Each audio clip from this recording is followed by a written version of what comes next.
թույլ չեմ տա, որ արատավորեն հայ կնոջը եւ հայ վետերաններին։ Մեծ պաշտոններով, բայց փոքր հոգիներով ՔՊԱ-ականները իմ դեմ արշավ են սկսել, փորձելով արատավորել իմ անունը։ Բայց ծայրահեղ ստորությունն այն է, որ թե ՔՊԱ-ական падգամավորներ, թե նախարարներ, թե աշխատակազմի ղեկավար աշխատող պաշտոնյան շատ լավ գիտեն, որ հայտնի ձայնագրության մեջ ես խոսում եմ վաստակավոր ուսուցչուհի, հայրենական մեծ պատերազմի վետերան, լեգենդար Ռոզալիա Աբգարյանի հետ, ում ես ցանկացել եմ իր ծնունդի կապակցությամբ հեռուստացույց նվիրել։ Բայց սկսեմ սկզբից։ 2018 թվականին հիմնադրել եւ մինչ օրս ղեկավարում եմ Հայաստանի անմահ գունդ հայրենասիրական հասարակական կազմակերպությունը։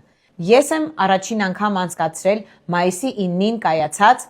ապաքաղաքական հայրենասիրական անմահ գունդ քայլերթը։ Ամենամյա քայլերթերին մեծ ոգևորությամբ մասնակցել է Հայաստանի Հանրապետության նախագահ Արմեն Սարգսյանը, Հայաստանի Հանրապետության ազգային ժողովի նախագահ Ալեն Սիմոնյանը, մի շարք ՔՊԱ-ական падգամավորներ, մի շարք ընդդիմադիր ուժերի падգամավորներ եւ շատ ու շատ այլ մարդիկ։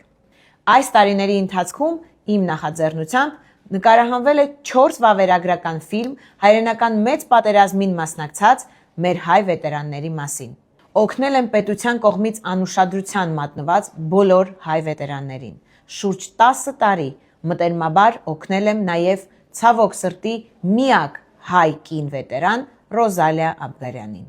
Ձայնագրության մեջ ես խոսում եմ տիկին Ռոզալիայի ծննդյան նվերի մասին, բայց իմ իրավաբանները ինձ խորհուրդ չտվեցին, որ ես նրան նվիրեմ ոչ հեռուստացույց, ոչ էլ գումար, եւ ես այցելեցի նրան միայն քաղցրավենիքով։ Այդ մասին ես հրապարակում եմ արել իմ Facebook-յան էջում, եւ դատարանը նույնպես այդ մասին տեղյակ է։ Ինչ ընտրակաշառքի մասին կարող է լինել խոսքը, երբ 103 տարեկան տիկին Ռոզալիա Աբգարյանը նույնիսկ քայլել չի կարողանում։ Ես կլռեի, եթե թիրախավորեին միայն ինձ, բայց ես թույլ չեմ տա, որ արատավորեն մեր պատվարժան վետերաններին։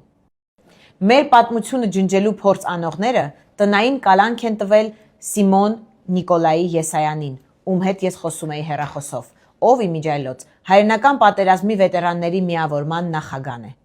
Այն մարդիկ, ովքեր 2018 թվականին հպարտորեն նկարվում էին հայ վետերանների հետ, այսօր փորձում են ծաղրել նրանց եւ անտեսել նրանց վաստակը։ Ահա թե ով եք դուք, անպատիվ մեծապատիվներ, իսկ այսպես կոչված գործը, ինչպես դուք հասկացաք, նախընտրական գործընթացի հետ որևէ կապ չունի։